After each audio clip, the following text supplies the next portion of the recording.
Hello historians and welcome back. Today we will be looking at the early reign of Queen Elizabeth I, although I guess technically it's more like the middle of her reign, but whatever. Elizabeth was born a princess, but after the execution of her mother in 1536, she was downgraded to a lady and classed as illegitimate. Elizabeth would remain a lady until she became queen in 1558. Elizabeth's sister Mary had been queen until her death on the 17th of November 1558. So far, Elizabeth had spent the majority of her reign avoiding marriage proposals and putting out the flames of family members declaring their right as heir. One of her cousins, Catherine Grey, would die before she had the chance, and her other cousin, Mary Queen of Scots, was becoming more problematic, forever demanding to be named heir. Mary had escaped to England instead of France, and she was now a beacon of hope for the Catholics that lived in England.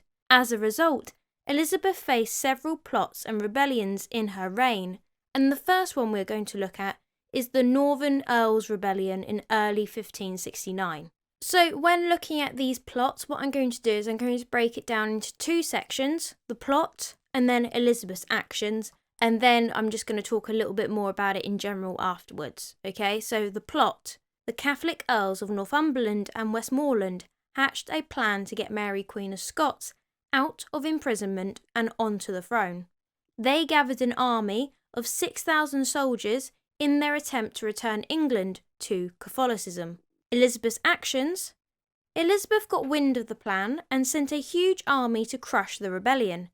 Elizabeth put 800 rebels to death, and the two earls fled to Scotland. When the rebellion failed, the Pope got all excited about the prospect of potentially having a Catholic queen again, and excommunicated Elizabeth in 1570 to encourage more Catholics to rebel.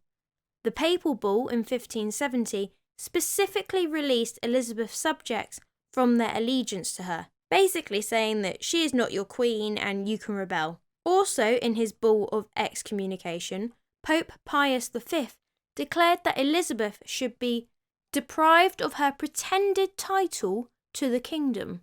This meant that any foreign prince was entitled to invade and take her throne, and he also freed all of Elizabeth's subjects from their oath of allegiance. He went as far to say that to support Elizabeth would lead to eternal damnation. The Pope also started encouraging Spain to invade England and replace Elizabeth with Mary Stuart, her Catholic cousin. Parliament and the Privy Council were outraged. They urged Elizabeth to clamp down on Catholics. It was the beginning of the end of Elizabeth's even-handed religious policy.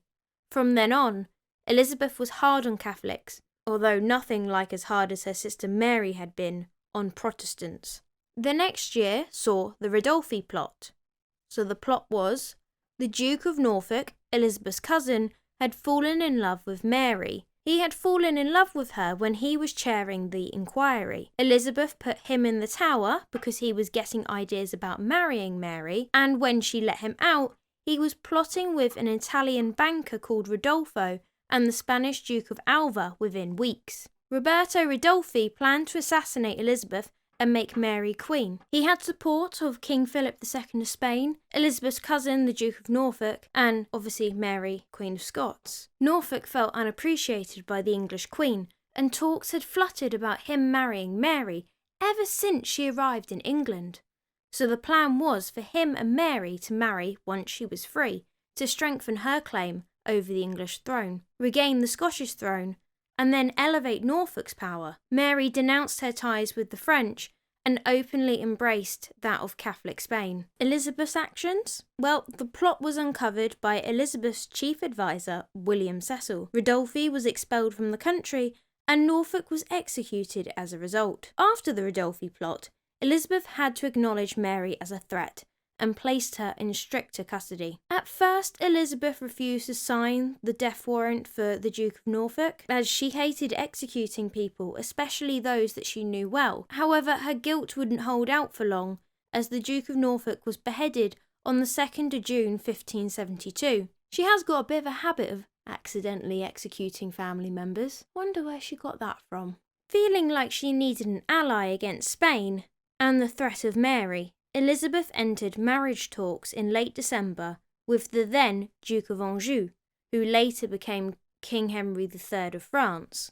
Nothing came of this marriage, and Henry would go on to marry Louise of Lorraine. Despite inheriting her grandfather's frugality and spending far less money than her father, England was broke. Even cutting her allowance at court wasn't helping, as Elizabeth was still spending more money than she was bringing in. She wasn't in favour of raising taxes, as that would upset her subjects, and the only time Parliament would justify raising tax was in the case of war, and Elizabeth wasn't a fan of war. Enter pirateer Francis Drake. Hello there. Unlike Jack Sparrow, There should be a captain in there somewhere. Francis Drake was a pretty good pirate, good enough to gain a knighthood from the Queen and to enrage the Spanish king he was robbing from. Elizabeth got on well with these sea captains.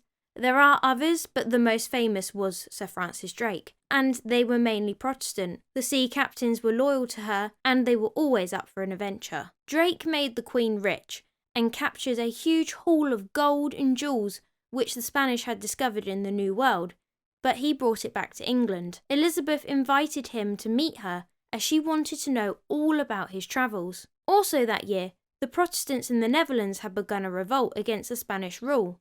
This became known as the Dutch Revolt. Elizabeth secretly supported the Dutch rebels because she knew the Dutch Revolt would keep the Spanish too busy to threaten England. The Netherlands were ruled by Spain, but the English saw the Netherlands as a vital place for trade. By 1572, Protestant ideas had spread in the Netherlands, and Protestant Dutch rebels began a campaign for independence from the Catholic Spain, leading to the Dutch Revolt. King Philip of Spain sent an army to defeat the rebels. Following the death of the Dutch rebel leader, William of Orange, not the same William of Orange that became King of England, I think it's like his grandfather or something, Elizabeth was approached to become Queen of the Dutch. She declined, but sent an army to fight with the Dutch against Spain. Throughout the 1590s, the Dutch won several victories against the Spanish, and by 1609, after Elizabeth's death, the Dutch Protestants had won control of Holland. In 1574, Elizabeth sent more family members to the Tower. Margaret Douglas requested to take her surviving son up north to visit Scotland. On their journey north, mother and son stayed with Bess of Hardwicke, and it was here where Charles, Margaret Douglas's son, would meet and fall in love with his future wife, Elizabeth Cavendish, who produced Arbella Stuart, another family member with a claim to her throne. The marriage and child were arranged secretly by both Margaret Douglas and Bess of Hardwicke. Having none of this, Elizabeth demanded that both women come to London. Upon their arrival, Elizabeth sent both Margaret Douglas and Bess of Hardwicke to the Tower. This time in the Tower, Margaret frequently wrote to Mary Queen of Scots and sent her a gift of lace made from her own white hairs. Gross. The year after, Elizabeth's favourite, Robert Dudley, threw a 19-day pageant at Kenilworth Castle to persuade Elizabeth to marry him. She couldn't realistically say yes, no matter what her heart might have felt, and at which point Dudley moved on, and he would marry Elizabeth's relative, Lettice Knowles, on the 21st of September 1578, much to her annoyance. Elizabeth's favourite pirate begins his voyage around the world in 1577, and he wouldn't return until 1580. Elizabeth went into business with Drake and invested lots of money in his latest expedition to the New World. Walsingham, Robert Dudley, and Sir Christopher Hatton were also investors, and Drake set off around the world. Elizabeth also opened up trade between England and the Barbary states, which was namely Morocco as well as the Ottoman Empire, in 1578, as another move to spite the Spanish. By the November of 1578, King Philip of Spain was getting rather annoyed at Elizabeth and her sea captains, so she realised it might be a good idea to get herself an ally, maybe a French prince. Elizabeth had initially begun talks with the Duke of Anjou back in 1571. However, he was now married and the King of France, so she looked to his younger brother, Francis, the Duke of Anjou, and Alison. He was available, and in 1578 he sent over his smooth-talking courtier to suck up to Elizabeth, Jean de Simière. Jean de Simière was a dodgy character. He had just murdered his brother, but he was a real charmer, and he soon had the whole court talking about how close he was with Elizabeth. Not everyone was against Sylvia, despite the murder. William Cecil, Elizabeth's chief counsellor, who was now Lord Burleigh, was very keen on a French marriage and an heir who would see off Mary Queen of Scots. Robert Dudley, Earl of Leicester, on the other hand, was very gloomy at the thought of the Queen marrying. The Duke of Anju was in fact the only one of Elizabeth's foreign suitors to court her in person. He was 24 and Elizabeth was 46. Despite the age gap, the two soon became very close. Elizabeth dubbed him her frog. While a few believe this nickname arose from a frog-shaped earring he'd given her, let's be honest, frog has been an unflattering slang nickname for the French for centuries. Many were horrified at this relationship because he was a Catholic. The summer of 1579, we think, is when Elizabeth found out about Robert Dudley marrying Lettice Knowles. Elizabeth was dealt the crushing blow of Dudley's betrayal. She herself was actually engaged in negotiations for a potential marriage with the Duke of Anjou. But that did not make the news any easier to swallow. So incandescent with rage was she that her initial reaction was to send Dudley to the Tower. A punishment he was thankfully spared, thanks to the intercession of the Earl of Sussex. Nevertheless, he retired from court in disgrace, leaving his new wife Lettice to bear the brunt of the Queen's fury. Elizabeth was furious, and her counsellors pointed out that it wasn't actually against the law for an unmarried man to marry. Leicester was saved from the Tower, although he was told to stay at home for a bit, and when Lettice Dudley showed up at court in her best gear, Elizabeth boxed her ears and said, "As but one sun lights the east, I will have but one queen in England." She never had a good word to say for Lettice, and called her the she-wolf. Over the course of the next decade, the Queen would react poorly towards any hint of the couple's closeness, and it does seem that despite the pressure of royal displeasure, the couple were happily married. Spurred on by her heartbreak, Elizabeth made a big play for Francis. The first step was to see him in person. Usually princes and dukes refused point blank to come to England to be looked at like prize ponies, but Anjou wasn't fazed. Anjou was called back to France at the end of August when a friend of his was killed in a duel. By the time he reached home, he had sent Elizabeth 7 letters. In one he wrote, "If your Majesty will consent to marry me, you will restore a languishing life, which has existed only for the service of the most perfect goddess of the heavens." Elizabeth liked her men to talk to her like this. She was quite taken with Anjou, and she wrote a poem about how she felt. In October 1579, marriage negotiations were now underway. However, Elizabeth's counsellors put their feet down about some of the terms proposed by the French. They weren't prepared to crown the Duke of Anjou King of England immediately. He'd have to wait until after the coronation, and they were not prepared to give him an income of £60,000 a year. Parliament also hated the idea of their Queen marrying a Frenchman. The idea of a marriage to a Catholic Frenchman was even worse, and it was very unpopular with many of Elizabeth's Protestant subjects. And in the November of 1579, it really did look as if Elizabeth might actually marry. I feel like Elizabeth must have looked back at when Mary married Philip. That marriage was extremely unpopular, and the Wyatt rebellion happened as a result. Could she be facing the same thing if she also went through with this unpopular match? So instead of pushing ahead, she asked her counsellors what she should do next. When they came down against the marriage, she burst into tears. The next day they came back, very contrite, and said that they would do anything if it would make her happy. Elizabeth and the Duke of Anjou saw each other on and off over the next few years. Anjou was fighting on the Protestant side in the Netherlands, and he wanted Elizabeth to back him. On one occasion, they appeared together on a balcony, and Elizabeth announced that she was really going to marry him. She kissed Anjou on the lips, took a ring from her finger and gave it to him. Technically, it was official that they were engaged, but then the very next day she called him to her privy chamber and said that she could not marry him. Rather than cause unrest, the Queen's virginity became an unlikely source of unity, a defiant symbol of her virtue and sacrifice. Portraits of Elizabeth became loaded with symbolism borrowed from the Virgin Mary or from the chaste classical goddess Diana. And, like a goddess, Elizabeth's appearance in art remained ever youthful. Loyal supporters wore her image as a badge, courtiers gushed their admiration in poetry, and the wider country celebrated in festivals and pageants. Elizabeth was married to England. In 1580, Francis Drake returned home from his world voyage. Look what I got. I got a jar of dirt. Being a much better pirate than Jack Sparrow, Drake returned with £800,000 worth of stolen treasure, not to mention some sample potatoes and a tobacco plant, and tales of strange creatures called llamas. Drake gave Elizabeth a crown that had 5 emeralds in it, which she wore the following New Year's Day. He was knighted the next year as a result for all of his presents to the Queen.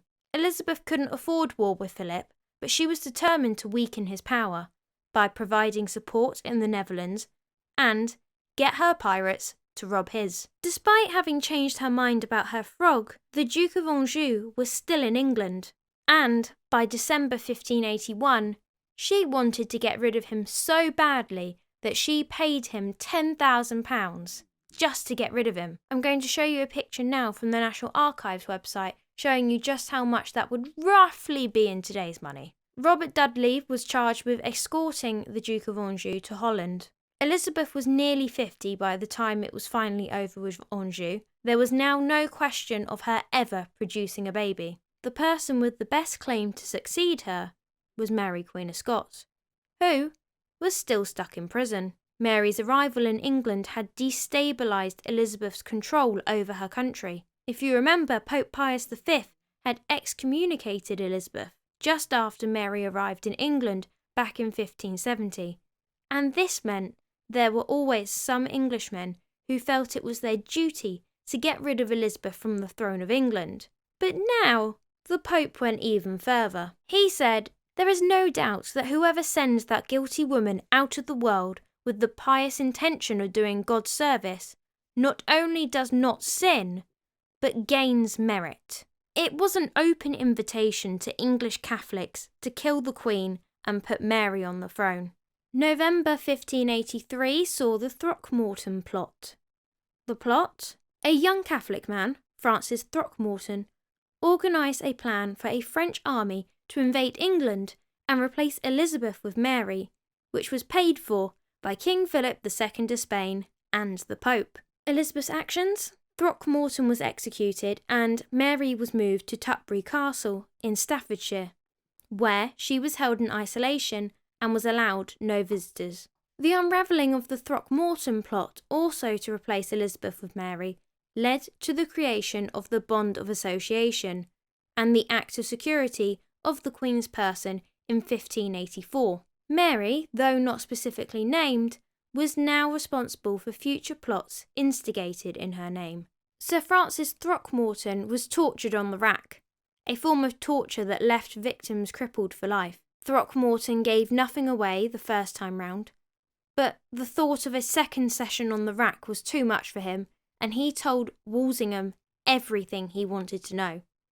This is how Elizabeth learned that Philip II of Spain was planning the Enterprise of England, a Catholic crusade to conquer England and put Mary, Queen of Scots, on the throne. Throckmorton was hanged at Tyburn and the Spanish ambassador kicked out, but Elizabeth's Parliament and Council were seriously worried by the Throckmorton plot. They thought that Mary, Queen of Scots, should have been among those executed, but Elizabeth wouldn't hear of it. Perhaps she remembered how she herself had been the centre of every plot going when her sister was queen, whether she liked it or not. Maybe she simply didn't want to create a Catholic martyr. Whatever the reason, even though she was often angry at Mary, she said there was no real proof against her. This wasn't good enough though for Francis Walsingham, who was determined to catch Mary. Don't worry, Mr. B. I have a cunning plan to solve the problem. Francis Walsingham set out to entrap Mary. Pretty soon he had proof that Mary was in league with all sorts of people, which included the banished Spanish ambassador and the French ambassador. They were in league with various English Catholics, including an eager young man called Sir Anthony Babington. Babington was so confident that his plot to murder Elizabeth and put Mary on the throne would succeed that he had his portrait painted with his fellow conspirators. Not a great plan. The last plot against Elizabeth that we're going to look at today is the Babington Plot, which took place in July 1586. The plot: Sir Anthony Babington planned to rescue Mary from jail and murder Elizabeth. Secret letters between the plotters and Mary were discovered, which gave the evidence needed to prove Mary's guilt. Elizabeth's actions? This finally led to the execution of Mary, Babington, and 6 other plotters. As a likely successor to Elizabeth, Mary spent 19 years as Elizabeth's prisoner, because Mary was the focus for rebellion and possible assassination plots, such as the Babington Plot. Mary was also a temptation for potential invaders, such as Philip II of Spain. In a letter to Mary in 1586, Elizabeth wrote, "You had planned to take my life and ruin my kingdom. I never proceeded so harshly against you." Walsingham uncovered this plot by Anthony Babington. Mary's correspondence was under surveillance. Mary had addressed the letter to Babington, apparently endorsing the plot. Sir Francis Walsingham sent spies to Mary's prison, pretending to be her servants. When Mary sent a letter to Anthony Babington, the servants took it to Walsingham first. Mary tried writing in code, but she sent Babington the code, which meant that Walsingham had a copy. This would be the final plot to put Mary on the throne and would ultimately be her downfall. Thanks to the incredible spy work of Walsingham, Mary was moved to Fotheringhay Castle in North Hampshire in October 1586, where she was tried for treason. Elizabeth was banking on Mary pleading guilty and begging for forgiveness, which would allow Elizabeth to pardon her cousin and in turn save her life. But Mary refused the right of commissioners to try her. She argued against the legality of the trial and maintains that, as a foreign anointed queen, she had never been an English subject and thus could not be convicted of treason. Don't you just love loopholes? Shame it didn't work though. Mary was found guilty, having compassed and imagined the hurt, death and destruction of the royal person. Despite unrelenting pressure from Parliament and her councillors to carry out Mary's sentence, Elizabeth hesitated to order the execution. In her eyes, Mary remained a legitimate sovereign, and she was concerned that killing her would set a dangerous precedent. Although I would argue that she wasn't, as she was forced to abdicate. Mary was put on trial, and it was clear that she had been plotting against Elizabeth. The only card she had to play was that no court in England had the right to try the Queen of another country. In English law, every man had the right to be tried by his equals. This meant that if you were an earl or a duke on trial, you had the right to a jury of earls and dukes. They were your peers, and this is where the word peer, meaning lord, comes from. This tradition also meant that a monarch could never be tried because 1. He didn't owe any loyalty to anyone else, so he couldn't commit treason, and 2. He had no peers who could judge him. Although unfortunately, King Charles I wasn't so lucky on that first one. Despite the law, Mary was tried by a court full of English peers and councillors. She was found guilty and sentenced to death. The councillors were determined to have Mary's head.